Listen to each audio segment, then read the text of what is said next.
Welcome to Heaving Bosoms, the podcast where two best friends recap romance novels while loving dark romance and fending off gopher supporters.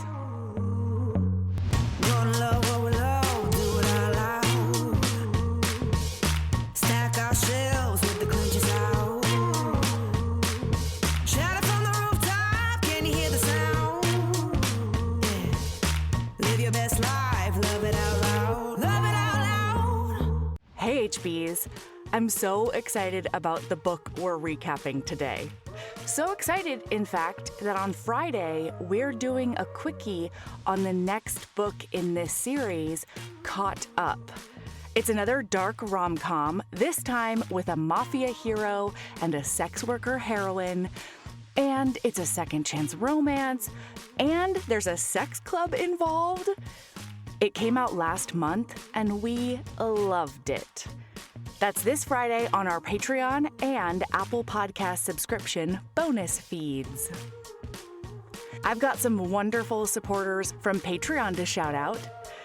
Thank you from the bottom of our hearts, Rebecca M., Jenna F., Helen B., Alyssa N., Candace N., and Laura D. This week, we're recapping Lights Out by Navessa Allen. It's a dark stalker rom-com, which might seem counterintuitive, nigh on impossible. But let me assure you, this book nails it. Here's part one of our recap of Lights Out by Navessa Allen.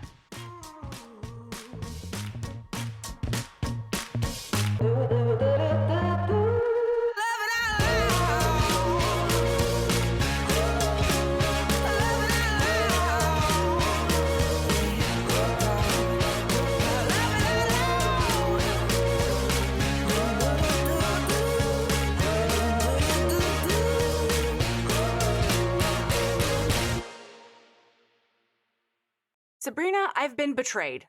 There's a mutiny afoot in my house. Oh.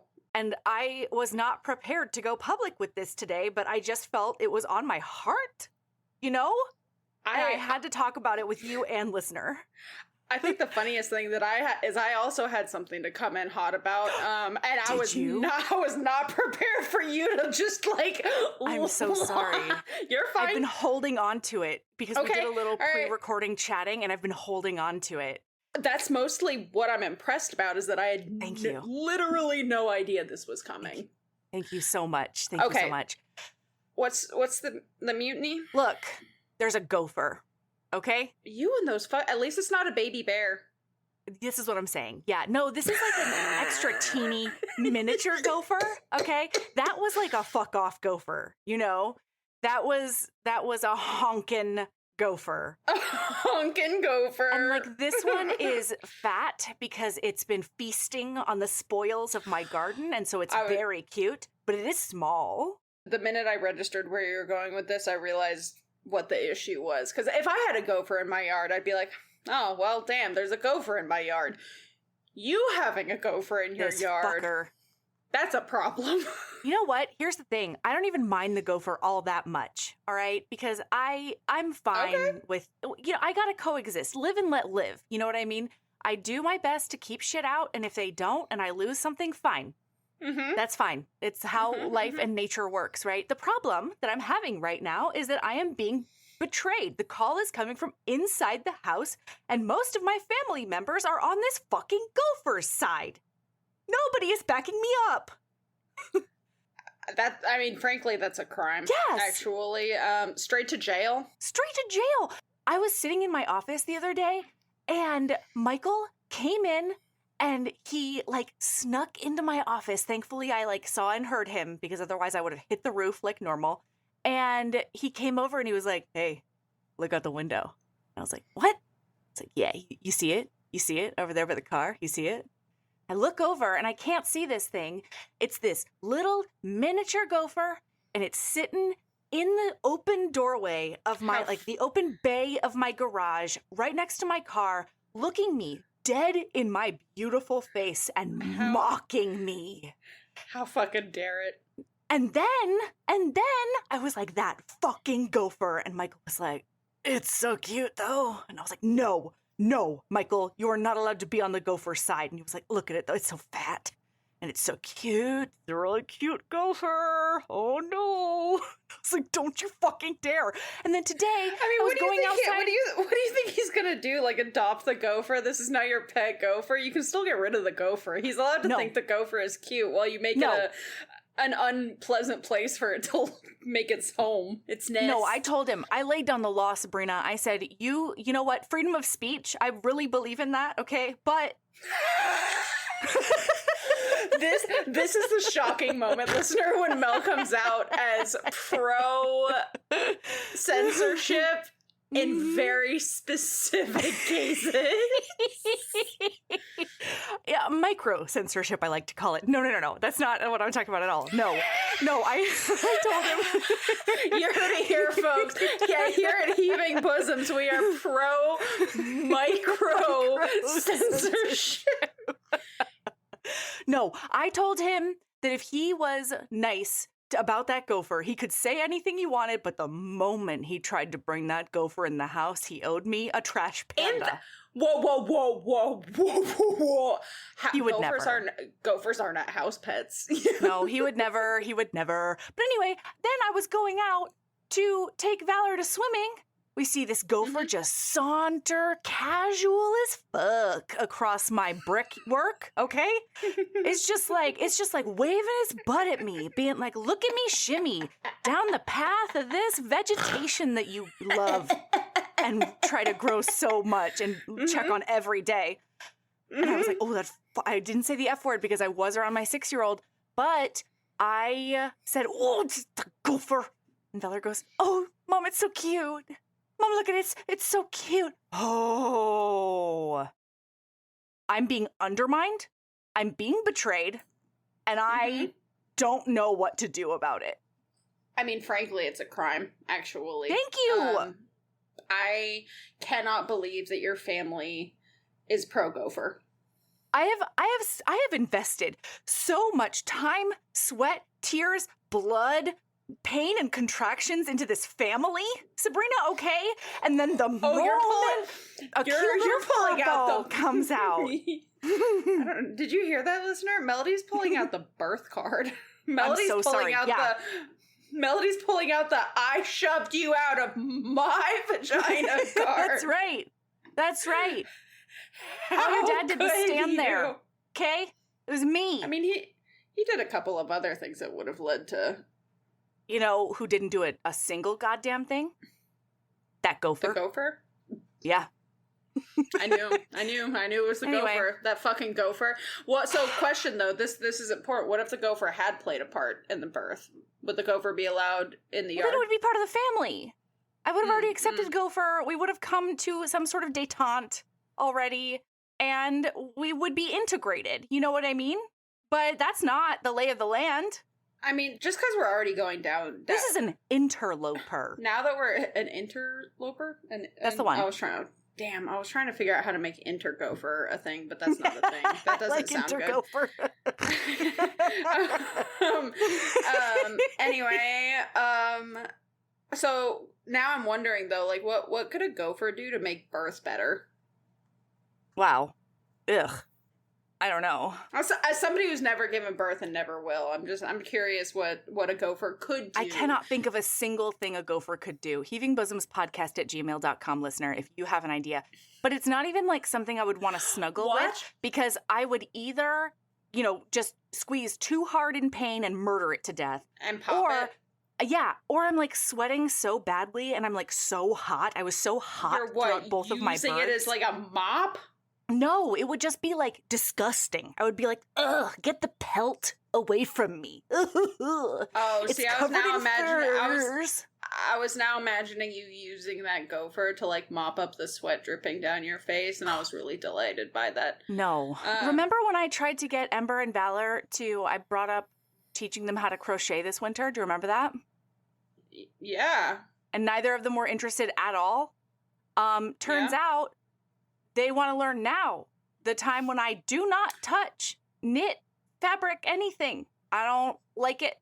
It's summer times. and I can't. And so I am for them because I love them. But that's the same feeling I get from like gopher-ness. If I'm hot, I don't want yarn near me. I don't want gopher near me. No. If it has a pelt, if it could be made into a fur, then no. I'm so wildly fascinated. This is one of those things where, you know how like, I mean, you're a classic example based on what you literally just said of some people have hobbies that are like seasonal, season specific, hard seasonal, season specific. Mm-hmm. And I just in the last 25 days I've made 11 knitted handkerchiefs. That's right. One of them looks like a doily, y'all, and it's beautiful. Mm-hmm. I don't even know what to do with myself about it. I just think it's fascinating. I was walking around in 85-degree humidity and like 95-degree heat, knitting a washcloth at Pride. Oh no, not in the summer times. Anyway, okay, look, we can't do this anymore.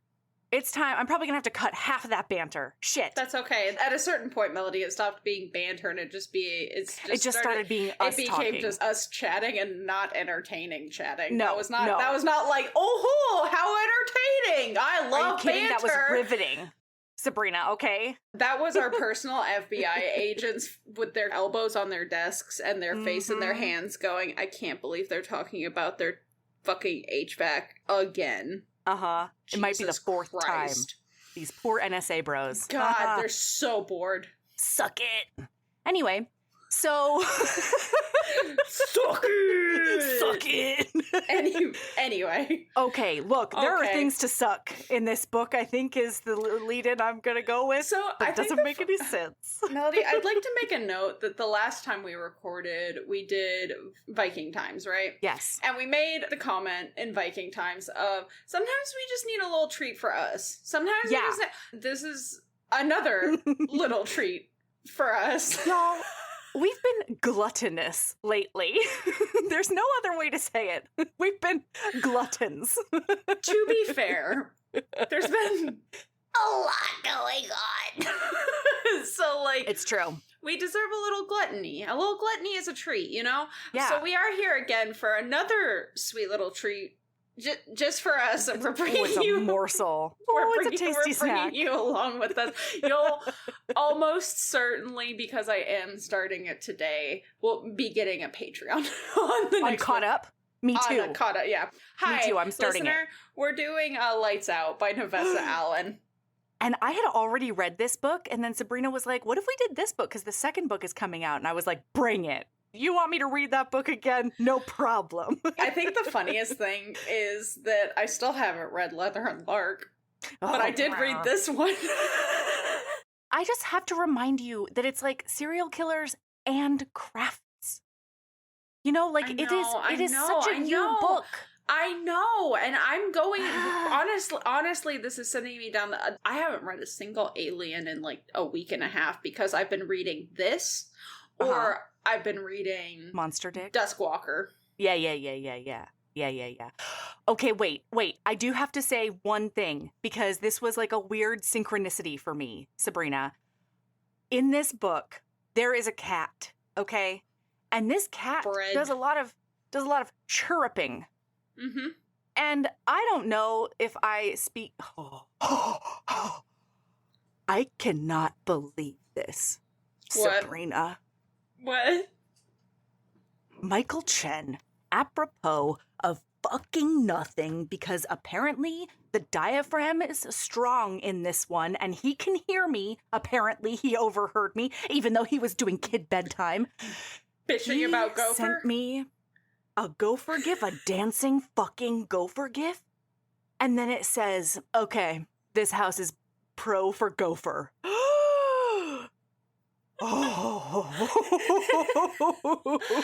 And this is how you heal. This is how you heal a marriage, listener. You are witnessing the rise, the fall, and the rise again over the next several. It sounds like probably several episodes.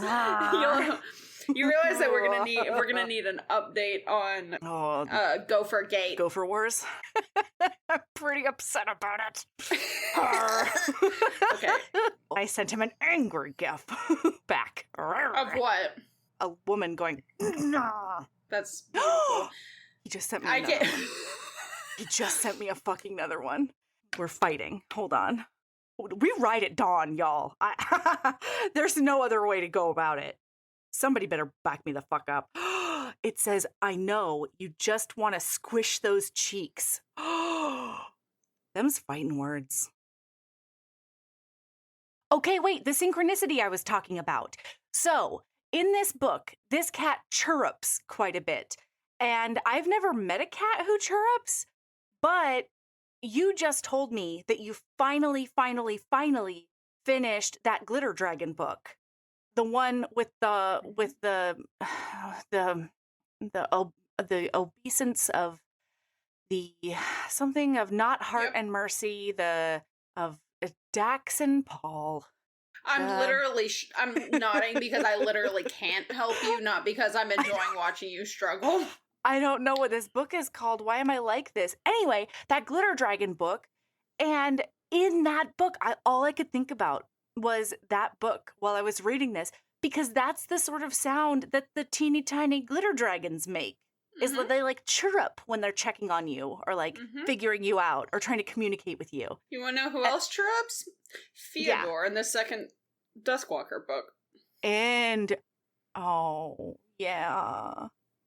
Oh, I'm not over that yet, actually. I had a bit of a mom, empty nest situation when they had to, boy, did I cry when they had to say goodbye to that baby Duskwalker. and like they only had to say, oh no, I'm gonna go off. Oh no. Wait, hold on, Melody, we're gonna do a Patreon. I'm just saying they only had to let him go so fast because they didn't know how to feed him. They didn't know that his growth directly correlates to how much you feed him. And so she was still in she had wrapped her head around toddler stage, okay? And then all of a sudden, this kid takes more than 3 bites and he's going to college. That's wow. I don't think he's going to college so much as he's going to trade school, and trade school is in fact human murder. I mean, that's also fine. I'm just saying that like he's going off to be an independent little fuckface. And you gotta hype yourself up for that. You know, you gotta like, that's a years long process of reminding yourself that like someday you're not going to be able to be right by their side. You know what I mean? Someday they will go out of your sight. What? Well, it reminds me of that whole thing that it always fucks me up to think about it, at least from a personal perspective, not as a parent perspective, obviously, but the idea of one day undermining. Sorry, Twyla and Frank. The undermining of Twyla and Frank. Thank goodness. But that thing where one day you put your kid down and you never pick them back up again, and you know when that is. Oh, no. Have you never thought about that? No, I haven't. No, I'm sure I have. No. Just not recently. I'm going to start lifting weights again. And then it'll be a long time before I can't pick them up anymore. They're gonna be in high school, and you'll go to pick them up on a Friday afternoon, and you'll be like, "Come here, kid," and just like hike them up on your hip. Yeah, that's what I'm gonna do. They're gonna be like, "God, Mom, you are literally the only person who does this, and it's not cute anymore." It's so cute. The people said I wasn't going to pick you up anymore, and today is not that day. You 17-year-old beauty, you.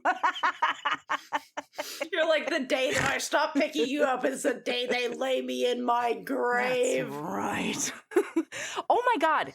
Hey, everybody. We are talking about Lights Out by Navessa Allen, and we have been on several tangents, and I'm so sorry.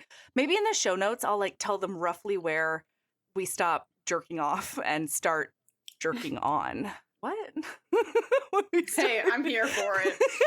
Also, yeah, you're right. We are 25 minutes. We're 24 minutes in. Oh my God.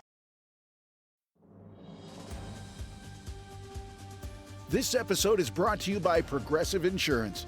Fiscally responsible, financial geniuses, monetary magicians. These are things people say about drivers who switch their car insurance to Progressive and save hundreds. Because Progressive offers discounts for paying in full, owning a home, and more. Plus, you can count on their great customer service to help you when you need it, so your dollar goes a long way.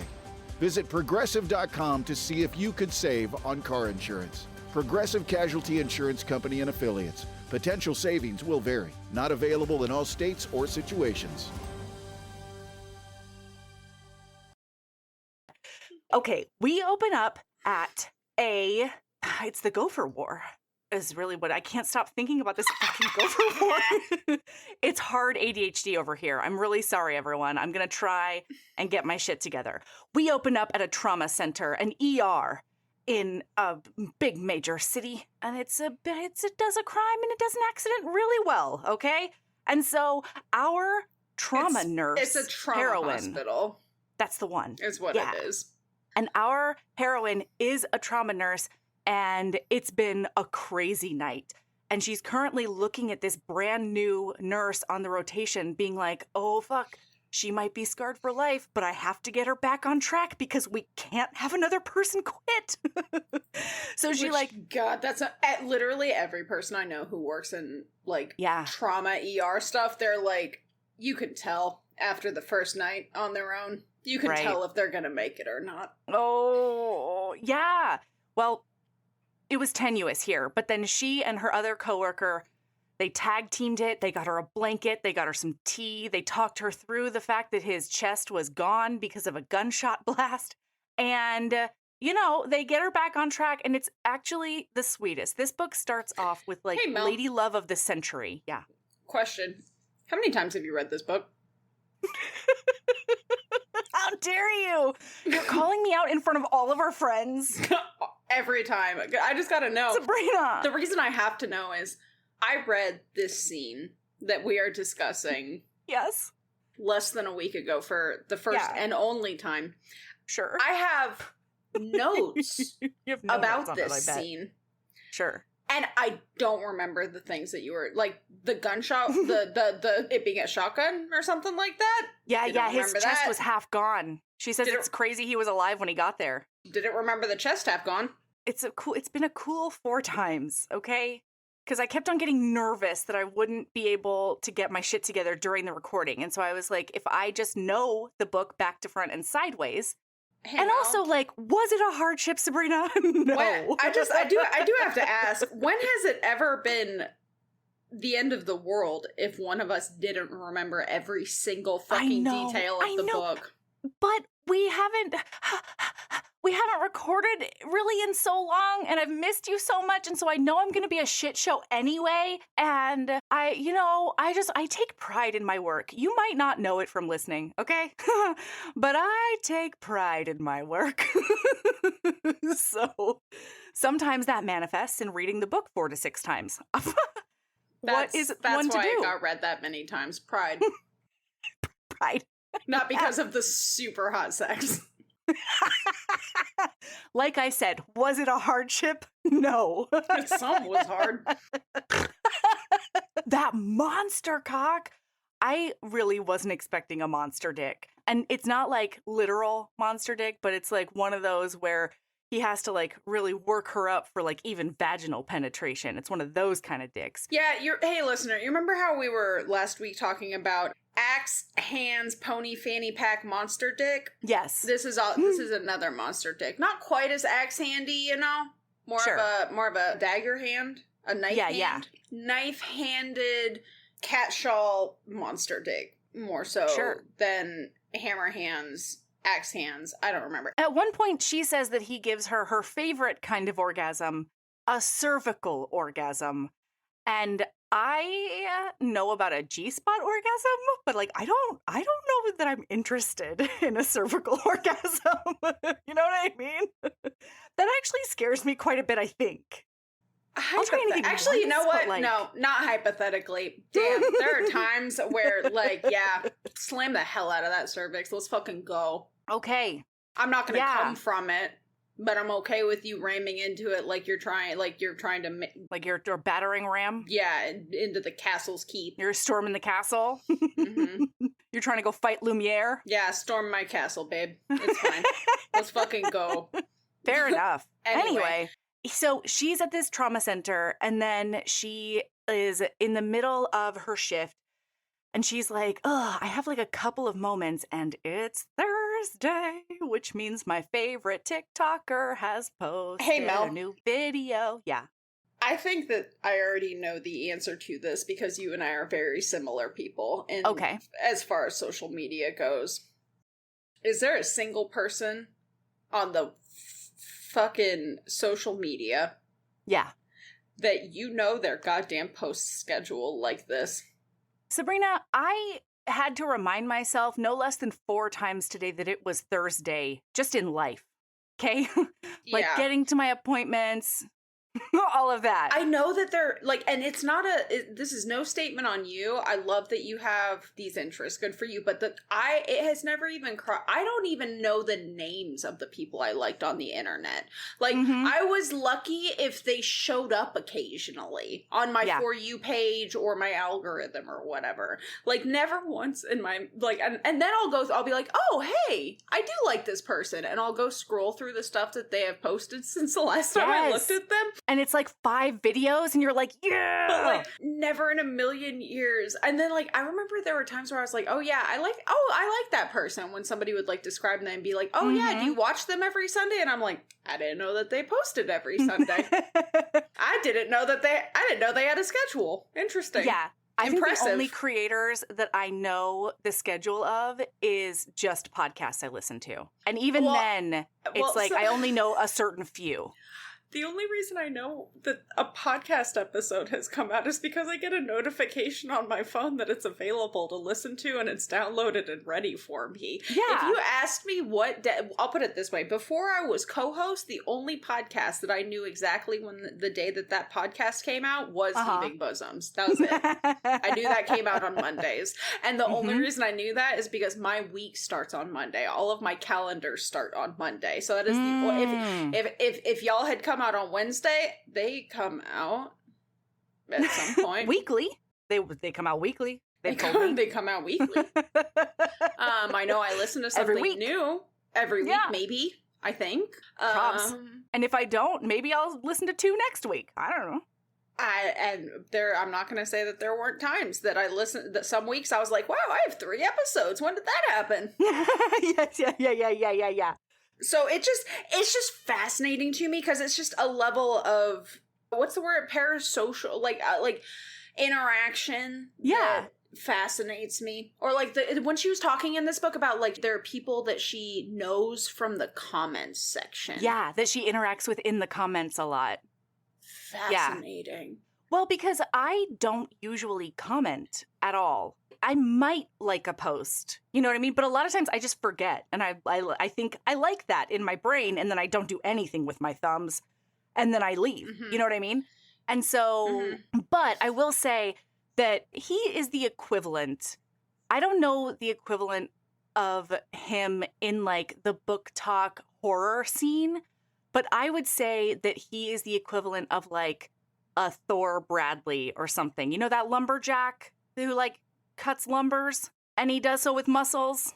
He's the dude that sometimes when the I keep thinking hammer, the axe hits the wood, all of a sudden he's shirtless. Is he the one? I don't know, but I think that is a magic trick he can do.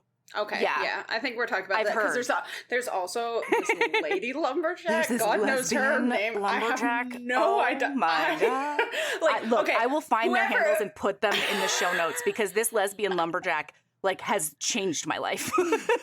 I haven't. The fact that I haven't seen a single one of her videos in probably 8 or 9 months, and I still know I can. You can see her. I can see her in my mind's eye. Like I vaguely remember the shirtless man, but like I know exactly. No, but that lady I know lumberjack. exactly what lady lumberjack you're talking about. Oh, but still. Yeah, so anyway, that's who this guy is. I still don't know her fucking handle or No, her me neither. posting Yeah, schedule, I actually though. don't. I don't either. But anyway, she's like one of the diehard followers of this one masked horror thirst trap TikTok account. Oh, hang on. I just realized there are some, I wouldn't really call this social media. Okay. But there are some content creators that I do in fact know their posting schedule. Okay. But they're on Quinn. Is that porns? Yep. There we go. It is audio porns, and I know their posting schedule. I don't need a reminder. I noticed that it's Thursday, and I'm like, oh, it's time. Whoa, interesting. I might gotta not go saunter over there.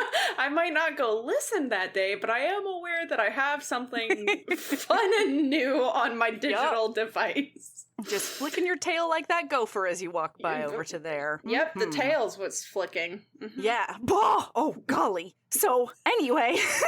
That was really aggressive and blunt. I think the funniest thing is that usually now I'm embarrassed. That doesn't happen very often. No, I know, right? I think it's just because it came out of left field for me. We've said grosser shit. I think the funniest thing is that, like, I wasn't embarrassed until you made the noise, and then, like, I felt the, like, oh, was that too far? The answer is no. It was actually kind of polite. It just hit me right in a place. I could have gone a lot more graphic with it. Anyway, so he's that hot mask. It's mask talk or whatever, right? Yeah, That's he's got a ghost mask, and he does like fake blood and red lighting, and like he always does like the slash cuts with the music, the brrr, like when the bass drops or whatever. I'll put it this way. I couldn't tell you a person off the top of my head. I have no idea, but like I know exactly what videos were being described in this book, and I was like, oh, I get it. Like I don't They're the understand ones that make me spontaneously ovulate, and then I'm surprised. I surprise myself. They're the ones that you're like, oh, I didn't know that this song was 18 minutes long. Or this is bananas. I'll see like things in the comments. Like I remember seeing, back when I was aware and active on things like this, but like people's comments would be like, oh my god, like so I've listened to this song so many times that so and so next to me is wondering why like this song keeps playing over and over again, blah blah blah, and it's like a jokey comment. And literally my first thought when I read that though was like, other people can hear what's happening on your phone. Yeah, where are your earbuds, bro? Because that's where rude. are your like not necessarily like in your own home. Like if that's the way that you want, like it just baffles me. No, but like in public spaces, get your fucking earbuds in. Stop having phone conversations on FaceTime in my face. I'm not part of that. Stop Melody, have some decorum. Melody. Me telling someone to have decorum. Have you? Is that Melody? A wild idea. You and I are the people that's not okay. We have households where that's not okay because we don't like it.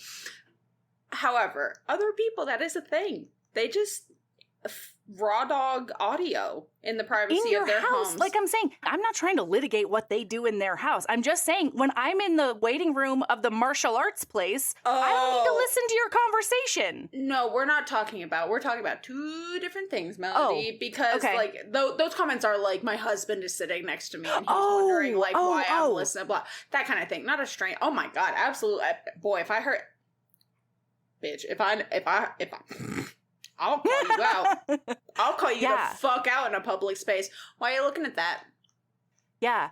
Actually, you know what? No, I'm not even going to do that. I'm going to be a fucking little weirdo and I'll be like, is it a hot one? Is it a sexy one? Michael, the other day, came home being like, I glared this guy down until he put his phone away. I was like, good for you. There are so many quiet things you can do on a cellular device that don't involve short form anyway, or continue. Go outside. I don't give a shit. Don't do it in the lobby of my goddamn Dunkin' Donuts gynecological center. That is not a Wingstop pizza place. What? Did you just say Dunkin' Donuts Gynecological Center? Is that It's a a strip mall. Northeastern thing? It's a strip mall. You can just go to one and then go to the other one. My God, Everything's what? fine.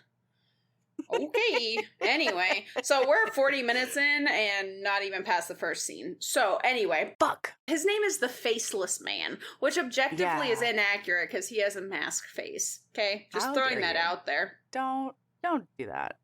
It is and it'd be one thing if it was just a blank mask. I had such a fucking weird little thing about that. I was like, but he's not faceless. The mask has a face. He has a ghosty face. It's He designed literally mask himself. The point is that the mask has a face. It's not like this is fucking Slender Man mask. Like, that's a faceless man.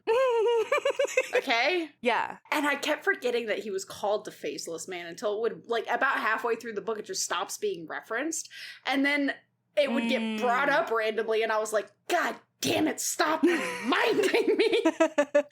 Yeah. Anyway. So she sees this new video and she's like, oh my God, this is incredible. Oh no, I got the hiccups, Sabrina. Oh, Tonight it's is a hot podcast fucking emergency. mess. I've been up since 3 for no kind of reason other than my shoulder hurts. Your shoulder still hurts? Yeah, it's wild. I'm going to the chiropractor again, and then I think I'm going to try some acupuncture maybe if I need to. I got a Oh my massage the God. other day.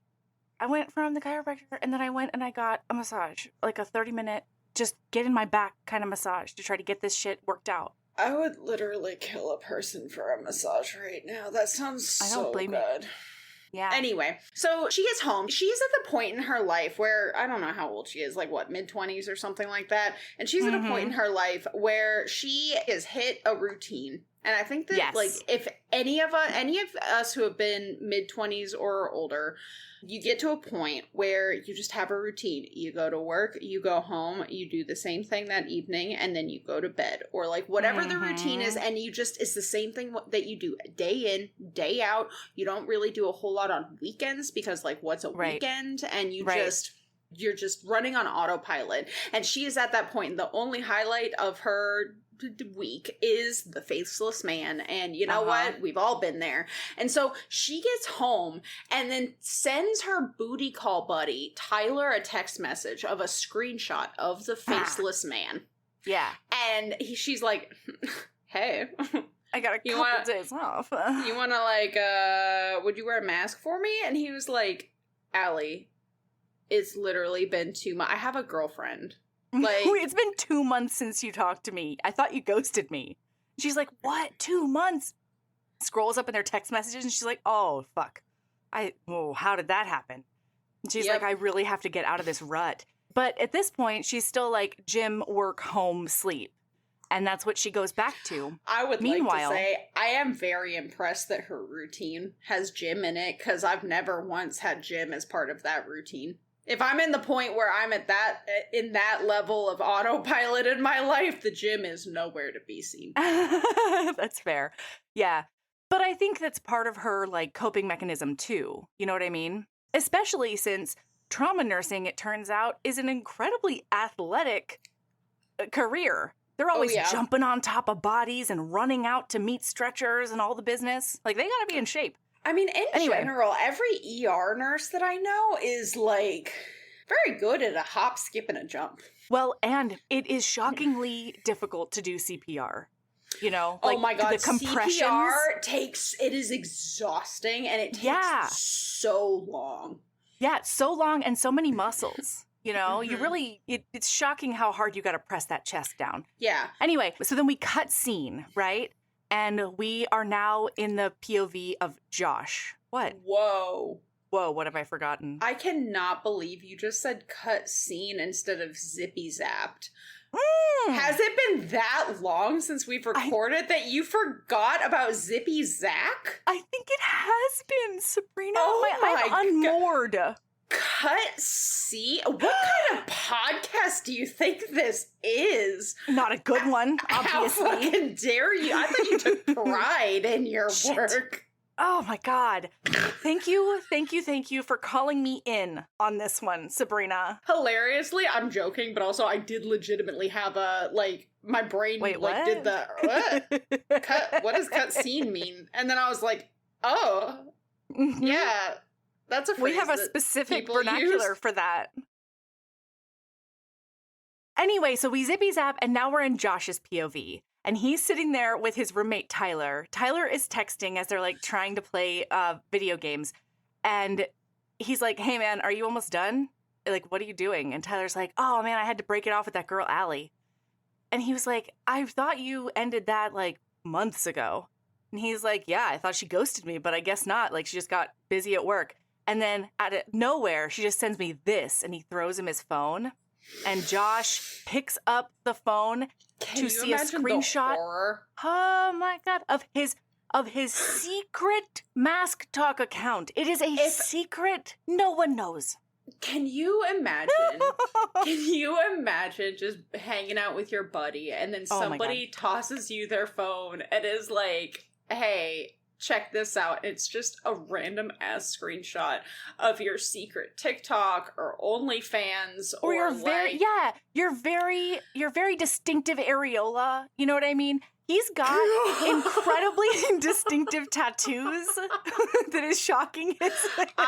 His roommate doesn't notice. I have sent a non-zero number of nudes in situations where I no longer have control of them, and it's not necessarily a specific, it's not necessarily the most trusted place to be sending nudes, right? Okay. And like I can only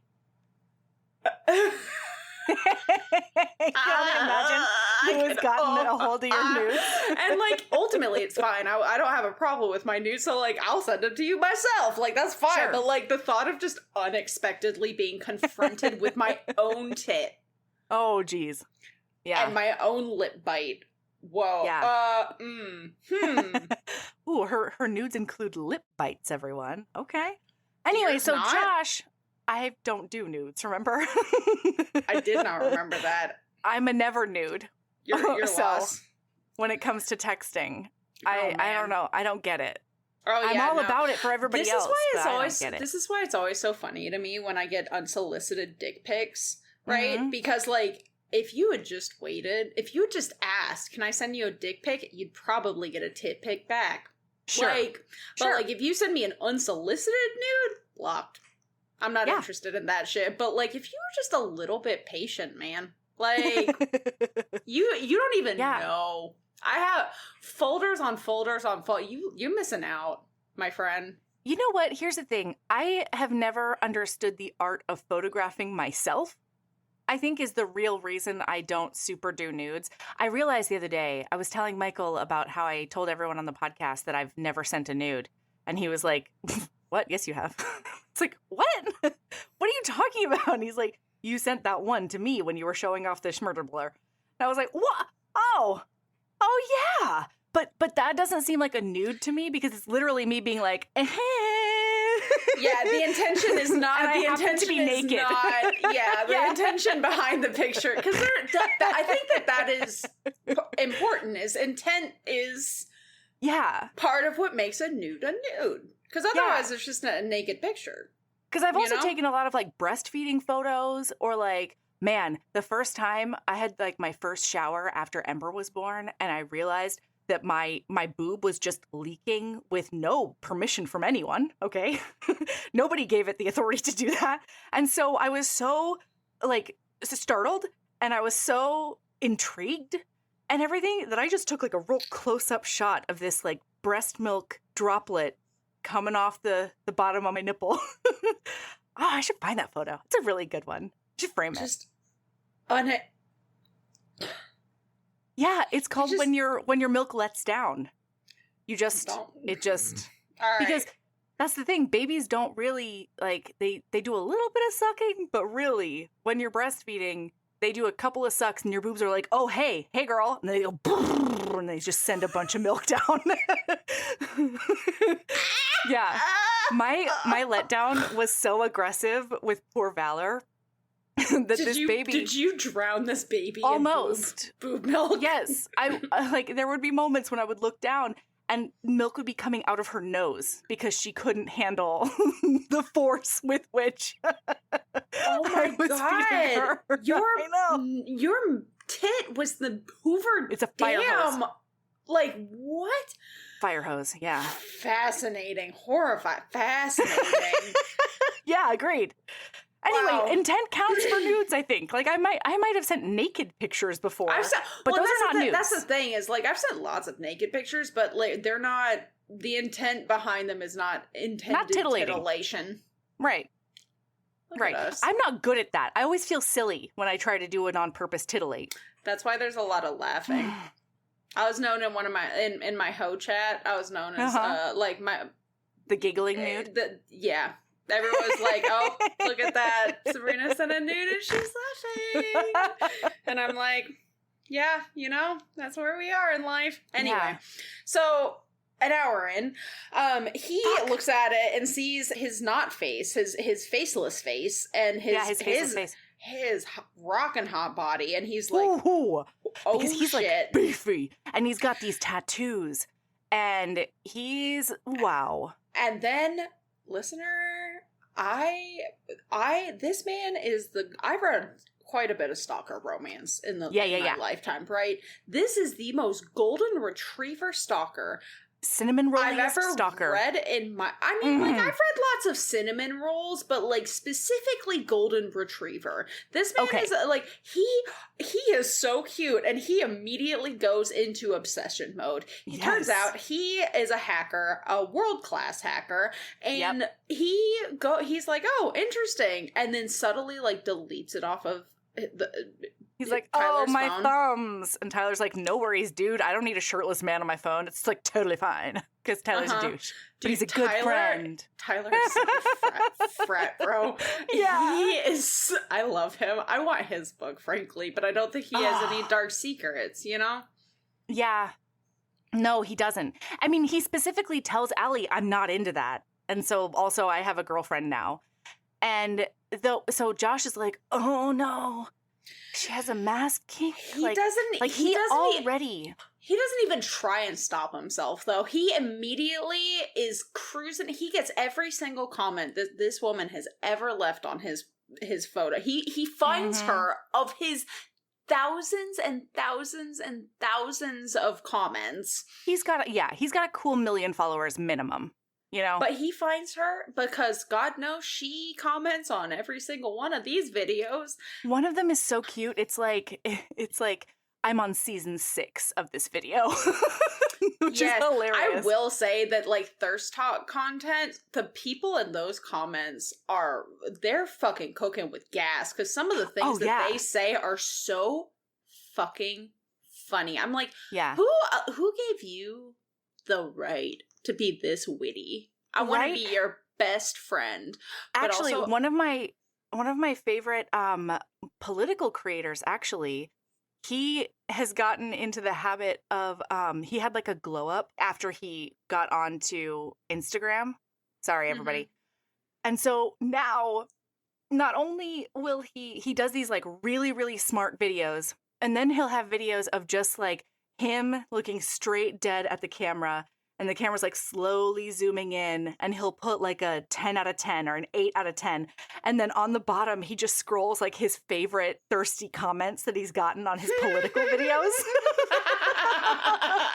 And a lot of times he'll do a lip bite, and he'll be like, oh, like, oh, you're so, and it's hilarious. But the comments are so funny. It's just so bold. Some of the things that people will put in a comment on social media really boggles my mind. Like, clearly I'm one to talk. I made that flicking comment less than 5 minutes ago. Yeah, but that's verbal. You know, I'm a maverick. I'm a loose cannon. Verbally, I have to type it and send it. I feel that, but like, so like, I am one to say whatever I want, and I'm not great at a filter on my mouth. But like, boy, y'all just, that's forever.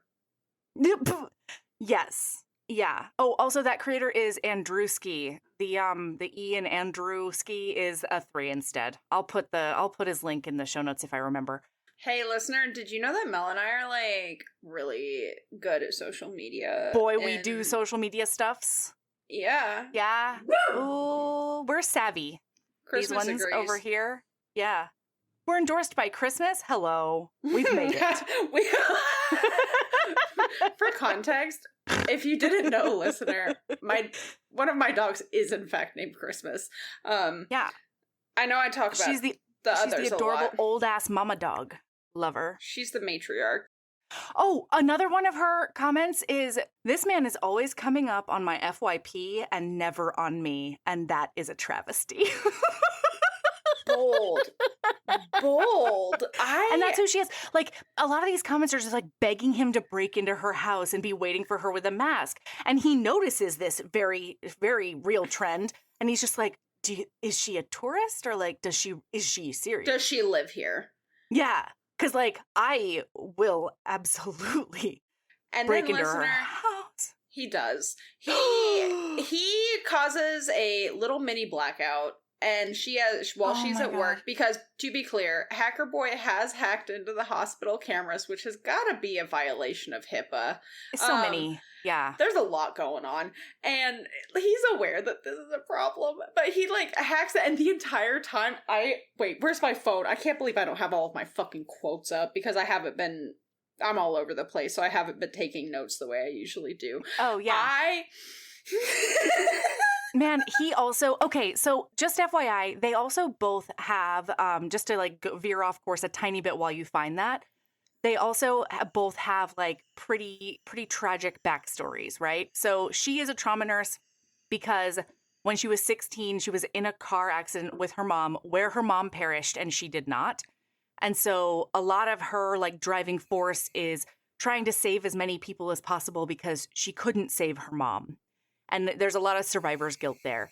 And then he, on the other hand, is the son of a very notorious serial killer who, like, went all the way to the execution part of the justice system.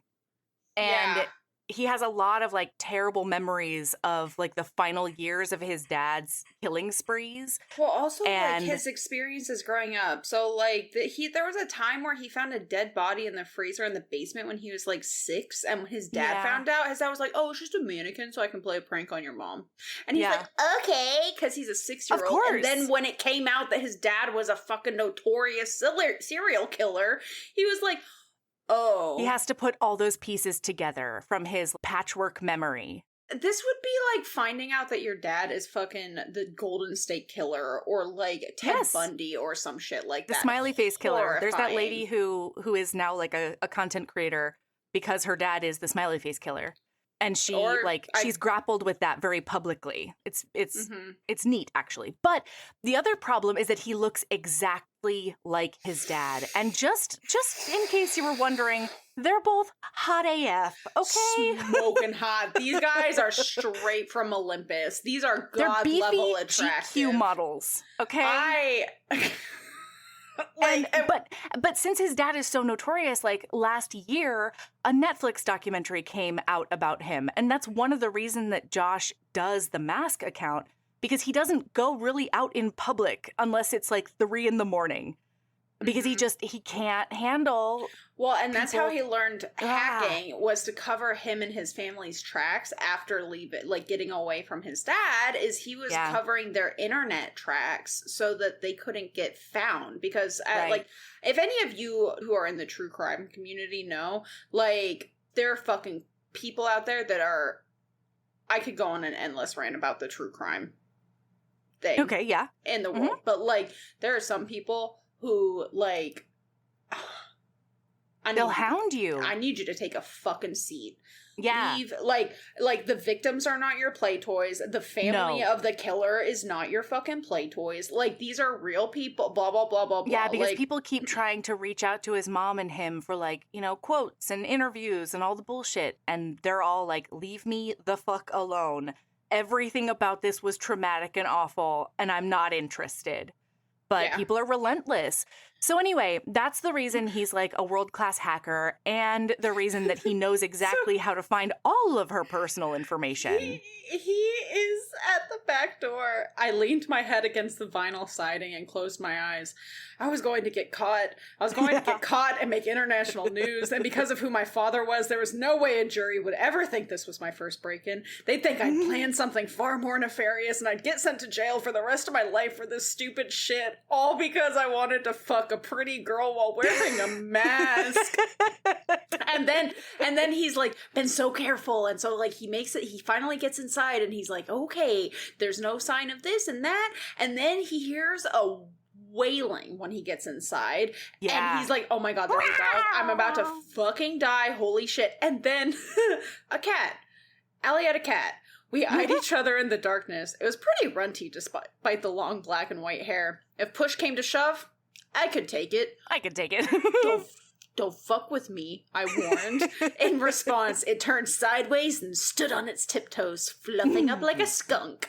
The thought of these two in a standoff each other in the kitchen is one of the greatest things that's ever happened to me. This Navessa Allen really knows how to write a ha-ha.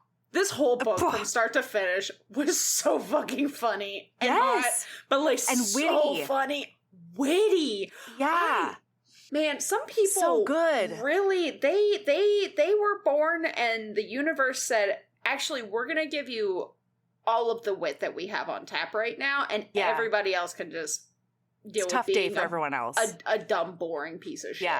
Yeah, yeah. Navessa Allen is one of those blessed beauties. You know what I mean? Yeah. So anyway, they do this standoff, but then pretty much immediately, Fred just starts like rubbing up on his shins and being like, I need lovin's. Give me some scratches. Which we find out later, listener, is very unusual. Fred hates other people and immediately especially men. And it's so cute because his whole life, so one of the things, and this is really pretty important for his character, is that he ended up being taken to a psychiatrist. When he was right after all of the stuff with his dad came out. And this psychiatrist was a fucked up piece of shit of a human being and was trying to basically prove that psychopathy is genetic. And so he was rigging a bunch of shit to make his stuff. He did it to a bunch of people, but because of this, Josh has been on like antipsychotics and stuff like that for like a decade, even though he didn't need them, and he just got off of them recently for the first time. Right. And so he's like, oh man, but like, what if they were wrong? What if I did need to be on it? Like, I never hit my head, and I didn't start fires, and I didn't allow myself to be around little, small, helpless creatures growing up because like I'm terrified, and like all of he's worried that he's gonna want to hurt them at some point. And so in he's his looking head, at this we see cat. him grappling with this. The entire book, he's like, man, what if I'm doing this because I'm actually like my dad, and like Well, and when he's first thinking about all of this stalking, he's like, yeah, but what if I stalk her and then like we start doing really fun physical shit, and then I choke her, and then like I just don't stop choking her, and then I end up killing her. And he thinks to himself, oh, okay, so my erection just flagged quite a bit. That's a good sign. That I get turned on by like the stalking part, but I don't like the idea of actually hurting her. That's great. Oh my gosh. I love Josh so much. I know. Oh man, Boner City has left the building. That's a good The moment sign. I thought about killing her. Yeah. And he's doing the same thing with this cat. He's like, I've never trusted myself around small, helpless creatures, but like I have no impulse to hurt this beautiful animal. And he's pretty stoked about it. But he needs to film a thirst trap in her room in order to test whether or not she's actually into this IRL or if she's just a commenter, you know? So then we zippy zap essentially to her point of view. She sees that he has a new video. She knows it's that time. It's after midnight. And so she goes to watch it and she's like, oh man, that looks like my comforter. And now I'm imagining him on my comforter. And boy, that looks like this and stuff. And then at the end, she's like, is that my fucking dresser? That looks like my dresser. And then in the comments, she's like, this looks like my comforter. Let's fucking go. Yeah. But also she thinks to herself, okay, are you so hard up that you are now just manufacturing the idea that he's in your house, you know? Actually, are you like looking for all the clues? In reality, she's manifesting and it worked because she ends up getting, it's been a long ass day. The hospital's understaffed, by the way, so like she really is just dead on her feet after a shift, right? Like she usually ends up staying an extra 4 to 6 hours afterwards. So she gets home, it's exhausting, and then she walks inside the house, and Fred is really needy, her cat Fred, and so she's like, you know, she pours herself a glass of wine, she's scratching on Fred, he's like following her everywhere, and then she goes to go into her room, and she opens the door and notices that there is a mask on her bed. And she's like, no, it's not a mask. That's his mask. And then he made himself a bespoke mask, everyone. Just to let you know. This sexy bad bitch immediately goes to, if there's somebody else in this house, I don't give a fuck if it's that hot mask person. They're leaving in a body bag. Yep. And so she cases the place. She grabs her gun. And she is going around all the corners. She's being real quiet, checking everything out. And he has a camera, so he's watching this whole thing. Meanwhile, yeah, we, at this point, he did a throwaway line in his chapter being like, all right, I have a video to film and a camera to place. And I didn't think of that at all, right? Because I read this in audio. Also, this audio is pristine. It's done in duet, and the dude is Joshua Morgan, who is Jacob Morgan, sorry. And he's one of my favorite. Familiar. Is he from he's in the yes. The fivesome. Yes. Yep. You know what I'm talking about. He's in Deal with the Demon Boys. Yes. Yeah. Oh my god. Literally every single one of the voice actors in all of both of those series are wonderful, fantastic. But he has like such a different style to all of the other male narrators, especially in that series. And somehow he just like makes everything work perfectly. And I don't understand because he's a little bit monotone, but somehow there's just like so much nuance in his performance. All of his, like, that's just his style, right? I'm trying to think. He also who was he in? Oh, you haven't read the first series with the vampire girl. No, I haven't read it yet. Fuck.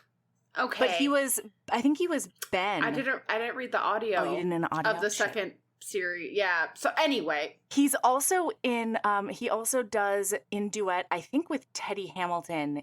I also recognize that name. Oh yeah. But again, their styles are so different, and yet both of them are like mouth-wateringly good, right?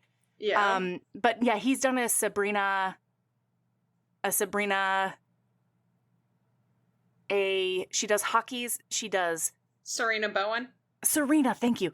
So yeah, he's in a Serena Bowen. I think it's called Hello Goodbye. Oh no, it's called Goodbye Paradise, and it's so good. I fully thought that you were saying that he did like Sabrina Catnip, and I was like, that's not a question. We know. No, like, that's obvious. All aware. It's obvious. Anyway, so sorry. So he makes this throwaway comment, and then when we zippy zap to his POV, he's watching himself on the hidden camera he placed in her room, and he's like, I don't want to watch her sleep or change. Although now that I think about it, that does sound really wonderful. No. I just put it there so that I could see her reaction. I have to draw a line somewhere. Yeah, that's right. And this is the line, okay? Yes. Jackhammered into the rock because I'm not allowed to cross it. And so she finally gets back into the, like, in her room, and he's looking at her, he's watching her, and she, like, walks up to the mask, and she's like, okay, she's talking to herself, and he can hear her, and so she's sitting on the bed staring at this mask, holding it, and she's like, okay, so he's probably not a serial killer who uses the app to lure his victims? I reared back. Was that what she thought? Yeah, Josh. Of course that's what she fucking thought. This fucking beautiful robot, he's sitting there and he's watching her reactions, and he's like, oh no, oh shoot, I wasn't expecting. Okay, I did a bit of a Google. Oh no. And it looks like I really fucked up. Empathy is a little bit hard for me sometimes, unless I'm like looking at a person that I already really love. And Google is telling me that she feels like her home, her sanctuary has been tainted and violated and all these things. And he's like, I didn't even think of that. So then, I don't remember exactly what it is, but like all of a sudden she's like trying to figure out what to do. And then she gets a bing on her phone. No, he gets a bing. He gets a bing, and it's a message request. Yeah. And it's her going, hey, weird question. Did you happen to break into my house and film your latest thirst trap video in my bedroom? And leave me a mask? And he's like, oh no, I have to be just vague enough to not have it stand up in a court of law, he's always saying to himself in these early chapters. And so he says, what would you do if I said yes? And they have this whole back and forth about like what his intentions are. She asks him what his intentions are, and he's like, my intentions? Oh, Allie, why would I tell you what they are when your previous comments have led me to believe the fear is half the fun for you? I lifted my eyes just in time to see Allie drop her phone on the comforter and place her head in her hands. I need so much more therapy than I'm currently getting. Oh my God. I grinned because same. Yeah. Don't you love meeting somebody who matches your freak, Mel? You know? Honestly. So anyway, they have this back and forth, and then finally he's like, all right, sleep well, Alyssa. And then exits out of the chat, and she's like, but he's still watching her, and then she starts to masturbate. She takes her cat. Importantly, she puts her cat in the bathroom, and she's like, Mommy needs a little bit of grown-up time right now, but don't worry, Fred, it won't take long. I'm a bit keyed up. And then she does start masturbating, and he slams that end record button. And in his head, he thinks, it was slightly reassuring that I still had some morals. Allie might be masturbating to a video I'd sent her, but she hadn't consented to me watching her do it. And sure, she hadn't consented to me breaking into her house, filming a thirst trap inside her bedroom, sending her a sexually suggestive video, or watching her since she'd gotten home. But the line had to be somewhere, and sexual predation seemed like a pretty good place to draw it. Hey, good job, you. You worked through that really healthfully, you know? Good job, Josh. So anyway, that's a bold statement. Hey, he logicked it right out, and he found the boundary that was right for him. He also realized and hopefully her too. Well, he also realized, though, he was like, if I don't draw the boundary here, I'm not drawing it anywhere.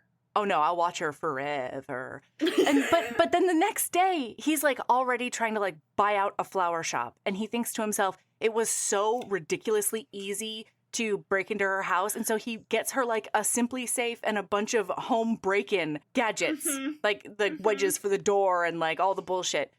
And he's going to have all of this sent to her out of the blue. So he's watching her at this point, and she's on her laptop. And it gets to the point where she is like, hold on. And she Googles, on one screen, he's got the view from her camera to her face. On the next screen, he has her desktop view up. So he's just watching every keystroke this guy is seeing. And he sees her Google, like, can someone watch you through your webcam on a laptop? And then she hates the results. No, but isn't it before? I don't know. At some point in this scene, though, she calls Tyler. She's like, "Hey, Tyler." Yeah. Oh, and he's like, "Why is she fucking calling Tyler? One, this is a problem, but also like, why is another man taking? Why is she?" Oh my God, listener, I'm so sorry. When she got home and he heard her say, oh my gosh, Fred, like, are you okay? He was like, Fred? Who's Fred? And he's like waiting to hear this man talk back. And then he realizes it's her cat. And he's like, oh, okay. All right. So I didn't want to hurt Allie, which was really good. However, thinking about Or another her man cat. being in her house, also, yeah. But like thinking about another man waiting in her house at this time of the morning, like I did immediately go to kill him with knives. And I was like, oh no. Anyway, So- sorry. Yeah, so she calls Tyler and Because she's like, I need hacker help, and you said that or she doesn't say anything explicit like that, but she's like, hey, your roommate is good with computers. This isn't a booty call. Do you think he would help me? Meanwhile, he's sitting there and he's like, fuck, how do I like pretend to hack myself? Because I do have a fall guy for the masked talk account. but he's too far away now. But he's I need too somebody far local. away for this, and like it'll be fine. I'll just play it out. It'll be fine. And so then though they're like flirting back and forth, and she's like realizing just how much he's watching her because she's like Yeah, flirting because with him over the thing, and she. no, the laptop thing happens. And so Yes. she goes to get some duct tape, comes back, is just about to put it on, and then she gets a DM that just says, don't. And she's like, oh no, what's happening? And then she starts fighting with him, being like, what the fuck am I supposed to do with all these flowers? Like, it just cost me $50 to send these flowers to the hospital and brighten someone else's fucking day. And so then he quickly Venmos her $50. She's like, well, you think that's better? And then she's looking at all the stuff he sent, and she's basically like having this one-way conversation. She's talking out loud, and then he's messaging her back. And at some point, she's like, what is this? What is this thing? And he's like, oh, I'm about to lose the one avenue I have to watch her at home because I did send her a camera, like a camera. Because he's like, finder. It's not fun if she's at a disadvantage. Yeah, it's not fun. It's not fair. Oh man. So she finds that camera. Oh, and she's so mad, but also incredibly intrigued and turned on. Well, because he's like, she's gonna call the cops, and she doesn't, and that's when he realizes, oh, she's just as into this as I am. Yeah. Like, she's like, any rational, sane person would call the cops right now. And she's telling herself that too, but she can't. But she's like, but She like can't, she also, won't. like, this is literally a fantasy come true. Yeah. So like, what do I do? And he You doesn't know? seem super scary. At one point, Tyler's like, have you been threatened? And she's like, no, I don't think so. And he's like, well, how about you just give me the information, and I'll get me and Josh will just deal with it. And she's like, it's fine. She's not gonna handle it personally. Thank you so don't much. need to worry though. about that. And so oh man, but then he starts being he's being the cutest little potato because she has a rough night at work and there's a storm going on and all of these things.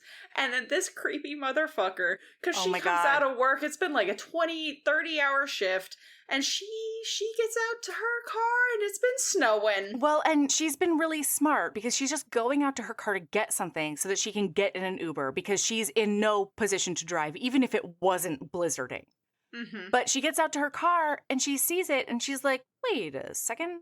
It's Why is my car running. running? She's like, I don't have an auto start.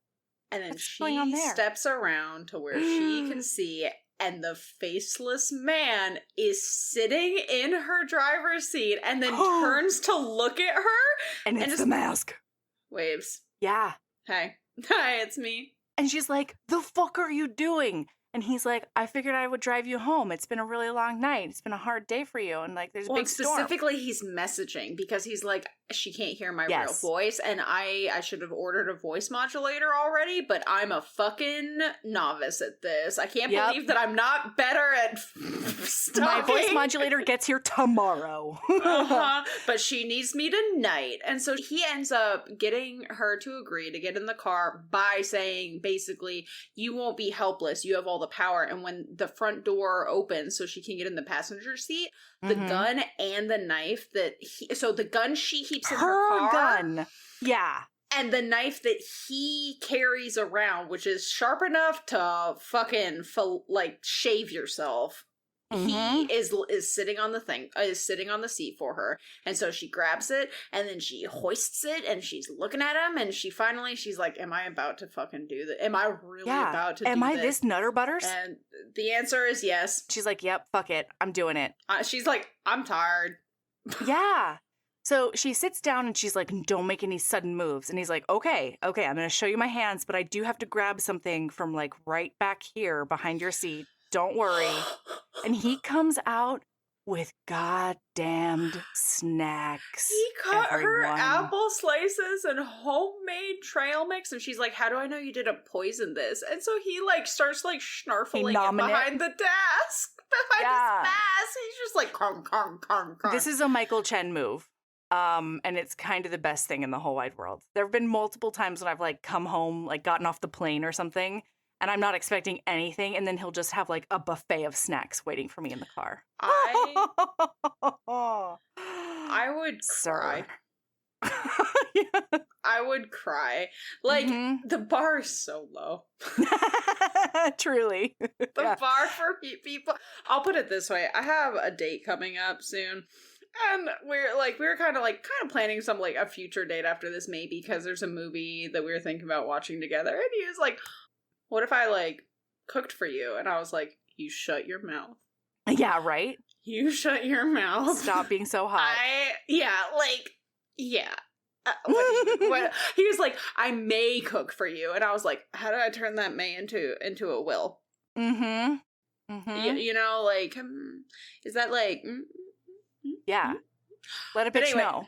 So then they're in the car. He's driving carefully. He is so horned up just by the fact that she is next to him and has a gun on him. He thinks it's so hot that she is ready to eviscerate him. Yeah. He's thinking to himself, okay, so the knife kink goes both ways. Knife play goes both. Okay. Yep. Didn't know that about myself until just now.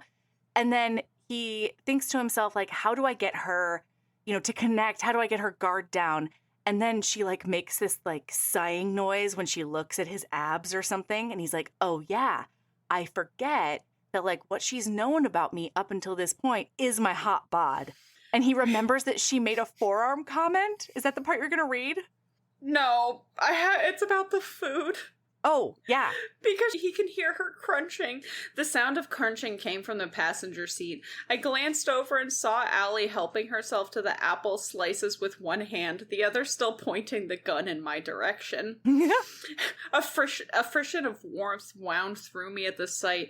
Why did it feel so good to care for her, even on such a micro level? Was it because I'd never had anyone to call my own before, or was this some inborn instinct all men had that, up until now, was suppressed by the cocktail of prescription drugs I'd been on since puberty? Either way, I wasn't questioning it.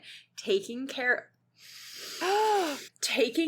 of her felt good. It was clear to me from what I'd seen that someone needed to, and I'd be damned if I let another man do it. My roommate was a goddamn moron. Didn't he realize what he'd had when he was with her? How was he foolish enough to let such a perfect creature slip through his fingers? How were all of her past partners equally blind? She should be wifed up by now, spoiled and cherished like the queen she was. Men were idiots. That was the only explanation. And I was like, you're right, bud. Yeah, you're Josh. accurate. Yeah, so he starts like flexing his forearm because he remembers like what she thought about his forearms in one video. And she's like, oh, like she's really getting worked up. And then she goes, I want to see it. And he's like, and then he thinks to himself, didn't fuck with? No, she didn't. No, stop making that up in your head, Bone. Josh, that's not a thing she said. He thinks he's hallucinating. Yeah. Which, like, fair. And she's like, I can do it. I can get it out for you. And he's like, oh. Wait. This is real life. Specifically, Mel. Yeah. I can do it for you, she said, and something cold pressed into my side. Oh my God. I glanced down. Allie still had the knife, and she was using the tip of it to drag the hem of my shirt up. Oh my God. Shit. Why is that so hot? All this time, you've been trying to reassure me that I'm safe with you, she said, sliding the blunted side of the blade higher. But did you ever stop to consider whether or not you were safe with me? I nearly groaned. Allie in her villain era? I would bankrupt myself for front row tickets to that show. Oh, yeah. Oh my and so God. she's looking at him and she gets his cock out and then she's like, "Oh, I can't even explain to you how long I've fantasized about this." And then she bends down and just licks his Slurps cockhead. him up. Yeah. And meanwhile, it's blizzarding, like bing boom bong, 60 times. Bing boom bong. Times where it is appropriate and inappropriate, or less inappropriate and slightly less inappropriate to Yeah, like dangerous or deadly. The middle of a blizzard that is A so nighttime bad blizzard? you have to get an Uber instead of drive home. This is I mean, they're in it to win it, and it's great. And so she's like super going down on him, and she's being so smug. She's like, "Man, if we were somewhere else, I would put you down my throat until I choked, but this is the wrong angle, so I'm just gonna have She's to do like, this." she's like, I would do things to your dick that made you cross-eyed. And he's like, It's Oh, yeah? happening. holy shit. Yeah. And he's like, in his head, he's like, oh my god, oh my god, oh my god, oh my god, I have to focus on the road, but also, like, I want to look at her, but I can't see what is she doing with her tongue Yeah. right now? Yeah, there's like this thing that she's doing. Oh no. And then as he's like about to come, he starts like tapping on her shoulder, being like, "Hey, like look out." Because he can't talk, remember? He's messaging her and like he can't message this. And so she gets up. Yeah. I tapped her shoulder, tried to get her attention. She swatted me away like she didn't need the distraction right now. I tapped her again, more insistent this time.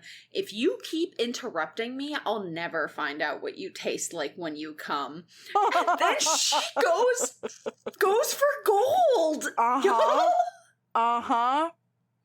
It's And fantastic. And then she moaned like she welcomed it, so I thrusted harder. A sharp stab of pain shot through my right hand.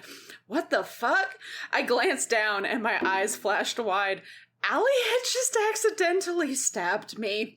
And then But it just makes him come harder. And then he comes like a freight train, and then she sits up, and all he's doing is holding his hand to his chest so he doesn't drip it all over her head in her And car. she pulls a patented melody move by going, "Oh my god, what did you do?" And then she's like, oh, Jesus, I think you need stitches. And he thinks to himself, was there a nice way to tell her that I, in fact, had done nothing and it was her who had done the maiming?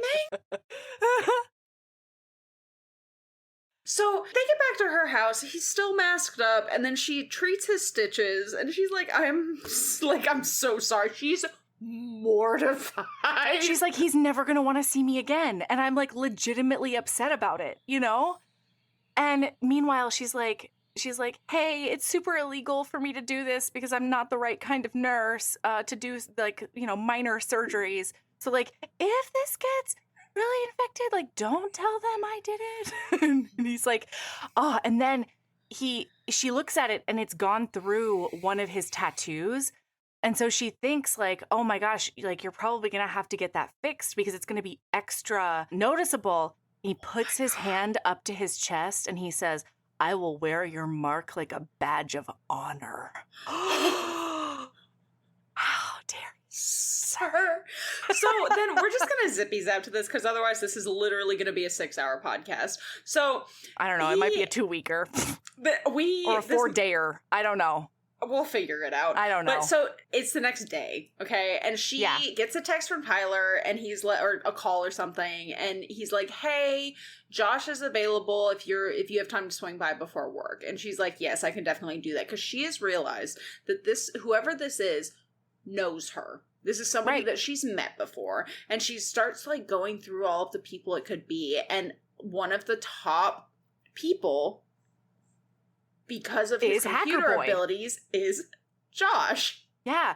Well, and oh my God, wait, really quickly, when he first, in the scene where he's figuring out that he's going to have to pose as hacking himself, he's looking around his bedroom and he's like, my custom leather couch that's featured in all my videos, and my goddamn bespoke headboard. I couldn't just go to IKEA like every other normal person because he doesn't want her to see and like immediately know that he is the faceless man. Oh, because God knows she would clock come that in an instant, which like fair.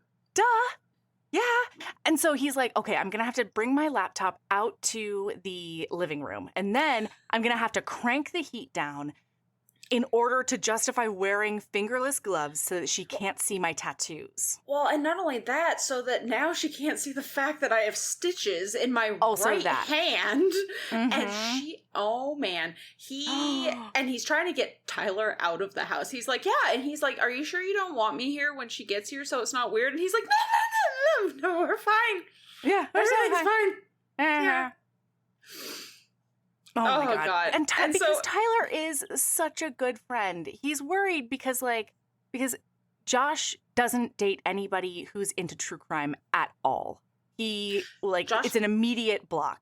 Josh doesn't date anymore. He dated one girl in high school, and it turned into such a shit show because of his dad's stuff that he was like, never again. So he basically has one night stands if he does have or situationships. Yeah. And then once it starts getting to the point where they're going to want more bio information, he ends it. Oh, and Tyler, it turns out he screens all of the people he brings home. Yeah. He screens them for whether or not they're into true crime too. And Josh was like, oh, I didn't know you did that. Because no matter who comes to the house, Tyler always lets him know in advance, and then he cyber stalks the person into oblivion. The hilarious thing, listener, is that in the first scene we met him, we found out that like he did that with Allie, and then he sort of like didn't stop doing it with Allie. He went like way further than he did with any other ex of Tyler's. But anyway, yeah. And so he's like, I didn't know you did that. And Tyler was like, yeah, of course. Like, you're my bro. And like, that's why you didn't meet Eric last year, you know? Like, I couldn't bring a murderino here. It's the best. Oh my God. Oh, and it was so cute because he looks at Tyler and he's like, it sounds like you might be the only one who doesn't want me left alone with Allie. And Tyler says, are you kidding? If I thought something might happen between you two, I'd line the front hall with rose petals, fill this place with candles, and blast some Marvin Gaye. You need to get laid, man. You've been spending way too much time alone in your room, and at the rate you're going, you're either going to get carpal tunnel or early onset arthritis in your wrist. And Tyler and Josh is like, okay, so I guess Tyler's cool with it. The only thing he thinks at first is, oh, he wouldn't mind me dating Allie? And then he's like, I should probably refute the fact that he thinks I'm wanking 24/7. Like that's something I should probably address. It is so they're so good. It's so funny. Navessa fucking Allen. It is so. I've already skipped so many quotes. Mel and I have already skipped so many like little scene tidbits, and we're like 20% into the book. This was such a delightful romp, start to finish. Yes. Okay. Yeah. So now she comes over. And when he opens the door, he puts out his right hand to shake her hand, and she immediately grabs it like a goddamn boa constrictor because she wants to see whether or not he flinches. And he's close. He's like, a whimper almost comes out of my mouth, but I push it down. Mm-hmm. And then he looks at her and he's like, quite a grip you have there. And she gets like sheepish about it. And so then she comes in and she introduces the scenario to him, and he's like, wait a minute. You know that stalking is a crime, right? He's trying not to laugh. And he goes, I don't want to be in a situation where I'm accidentally complicit in somebody's murder. And she goes, no, if you should be worried about anybody's murder, it's mine. And then he thinks to himself, oh no, I haven't done enough to reassure her. Oh, he's like beating himself up. Oh, so he starts like going through the motions, but then they start asking each other questions about like, why are you a trauma nurse? What's it like being a hacker? straight up as a tech person, if somebody asked me to hack something, but I wanted them to think I was hacking, I would pull the exact same shit that he just did. I would write some bullshit little line of code that would just make fancy shit happen on the screen and be like, oh, it's just working. You know, it's just doing its thing. It'll take Just a doing while. stuff in the background. Yeah, it's fine. Yeah. Yeah. And then, to kill time, they start playing a game of Would You Rather. And it's one of the most hilarious Would You Rather scenes I've ever read in a book. Mhm. One of the things she asks him is, would you rather, when you came, come one tadpole-sized sperm or come 100 regular-sized sperm that could talk? And he's like, "Ugh." And then he asks her, would you rather change genders every time you sneeze or not be able to tell the difference between a baby and a muffin? So I've heard that change genders every time you sneeze, right? I've heard that one, Yeah, but yeah, the yeah. fucking the baby and the muffin It's killed too me. Diabolical, yeah. Oh, anyway, she wins because she asks him if he would rather cry rocks or sweat pickle juice.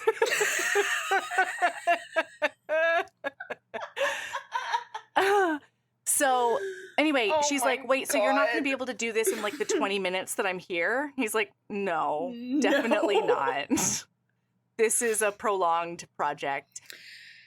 And And so- she decides, like, she leaves. She has to go to work. By the He way, there's thinks- been like flirty talking, importantly, Oh, yeah. over. And he's like a little bit jealous of himself. He's like, she doesn't owe masked me any loyalty, but also like she is eyeing me up real hard. And I Josh, think it says it's because you're a snack, Josh. you're so hot. And I think he says something like one, like run this stupid program on my thing. Step 1, run this program on my laptop, and then step 2, fuck her on this couch. And he's like, wait, no, no. I've skipped a couple of steps here. It's so funny. Anyway, Well, and it's so funny because and there she's are been- multiple times too where she has just gripped the shit out of his hand. yeah. Like it's not just a one-time thing. And so every time it happens, his like face freezes and he's like, be cool. That cool. hurts so fucking bad. Be cool, Yeah. be cool, bud. Be cool, bro. Be cool. She also texts him while he's like away from his phone, but he's been the smarty pants and he's loaded a like auto response thing so that it responds to her while he's like up and about and can't be texting her. And so he's like, yeah, because I'm like the smartiest smarty pants. Meanwhile, then- Josh, Oh God, you're not the smartiest No. smarty. no. I mean, like she knows what you smell like now. You know what I mean? But Like, it's you've noted been that in her it's presence. noted. She states in the book, she says Josh smells different than the faceless man agreed. does. Yeah. So that yeah. is because I did. But she even keeps the blood-soaked napkins from when she was like stitching him up. Uh-huh. And then she also like takes something from a hoodie he's wearing or something like this in this Later instant. on. Yeah. Yeah. Yeah. At this place, she takes a These a hair kids are from on him. a level of trolling each other that I am just frankly not capable of. I wish No. I was capable of this level of trolling and I'm just not. they have gone far beyond go for gifts. You know what I mean? So anyway, then when she leaves, he's like dusting his shoulders off, being like, I'm the best. And then when she leaves, she's like, Josh is the faceless man. I'm sure of it. And like all the subterfuge he did only confirmed to me that he is the faceless man. Part of that is wishful thinking because like, I really want Josh to be the faceless man. Mm-hmm. So she goes to work, and then they start messaging back and forth again. And she says something like, I'm not coming, or something like that in some context. And he's like, oh, well, then all my plans for you tonight are out the window. And she's like, oh, golly, that sounds great. and then he falls asleep watching her on the video until Oh. an alarm goes off and he realizes it's the sensors that he turned on and he can tell that she's home and he's not there waiting for her like he He planned. overslept. And he basically promised her that he was going to be there waiting for her after her shift. So she comes home being like, oh, Fred, you're extra needy. That's weird. You wouldn't be needy if somebody had already given you some affections. But and she's it's like, also "Where like is he?" Very, very point. She's like, saying it very loud. She's like, you wouldn't be so needy. Yeah. Poking around like corners, looking around. She's like, where the fuck is that guy? And then she's sad because he's not there because they're both mad. Bananas. Yes, she's sad and she's mad and she's getting some payback. And God she's damn it. horny. She goes and gets that video. Yeah, that camera. And she and plugs it goes back and plugs it in. And then he's like, he messages her because the minute he realized what had happened, he grabbed all his shit and took off like a bat out of hell. He's like, I'm gonna get there. I'm gonna make good on all my promises. And so he's like, what are you doing? And she's looking into the camera being like, I'm gonna make you so sad that you weren't here when you said you were gonna be. And she grabs her biggest vibrator that she's ever had in her whole life. And then she prostrates herself on this bed and opens up her legs so he can see. Vulva open to camera. Okay, facing camera. And starts fucking herself. And she like rams it in really hard right off the bat. And then while she's doing this, kaboom! And she pauses. Wait. First, very, very importantly, before that, she manages to like get up and put the vibrator vertically on like a pillow so that she can ride it. So she's currently now like on her knees riding this vibrator facing the door of her room. I know. But anyway, so yeah, there's like a big kablooey. And she then freezes. And then, yeah. Because she's like, do I need my gun? I am deeply vulnerable right now. Yeah. I am butt-ass naked, deep on my rabbit, and naked. But then she hears a voice modulator being like, Mommy and Daddy need some adult time together, Fred. Melody, I need a warning when you... When I gravel at you? Yeah, I was not prepared. When I voice modulator at you? It's been a minute since I've done this to you. It's also a specific like flavor of book we have to be reading for it to work. But like, totally. Hey, listener, buy books Melody narrates. She's got a good gravelly voice modulator, man mask voice. Mm-hmm. I am not ashamed to admit that I just had a visceral reaction to that. Yeah. I'm very proud of myself at the moment. Mommy and Daddy need some adult time. People are going to be like, are you listening to your own podcast again, Sabrina? Why do you keep listening to that one part over and over and over again? Stop asking questions. Don't be fucking business. Don't be fucking weird. I'll be right back, okay? Jesus, why are you in my house? Why are you even here to hear that I'm doing this? Who are you? Get out. Helicopter parent? Jesus. Like, what are you doing here? You popped up out of nowhere. God. You're trying to legislate my bedroom or kitchen or recliner. Or living room? I live alone. It could be anywhere. Sure. Okay? Anyway, I'm still flummoxed. Oh my God, my cheeks are like, oh my God, I'm dropping things. Jesus Christ. Ooh. Well, then when earlier this week, we mentioned this book to each other, and we don't talk about books before we get on pod, usually. But one of the things that Sabrina just like accidentally whisper shouted, like she couldn't hold it in, was the knife. We're not even at that scene yet. Yeah, we are. No. Are we not? No. No, you're right. This is the titty fucking scene. Yes.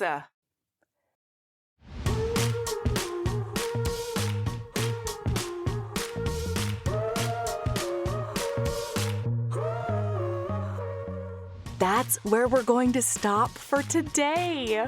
Oh my God. If you want all of our thoughts on the titty fucking, you're gonna have to come back tomorrow. Sorry, not sorry. Heaving Bosoms is produced by us, Melody Carlisle and Sabrina Bradley. Editing is done by me, Melody Carlisle. Our theme music is by the incredible singer-songwriter Brittany Fonts, and our art is by the ultra-talented author Kate Pryor. If you like our show, remember to follow us on your favorite podcast app, rate us 5 stars, and leave a review. That one small action is a huge way to help the show. If you want to get in touch with us for advertising inquiries or anything else, you can email us at heavingbosomspodcast@gmail.com. If you want more of us, visit patreon.com/heavingbosomspodcast. You can also find us on Instagram at Heaving Bosoms, on TikTok at Heaving_Bosoms, and in our Facebook group, the Heaving Bosoms Geriatric Friendship Cult. See you tomorrow.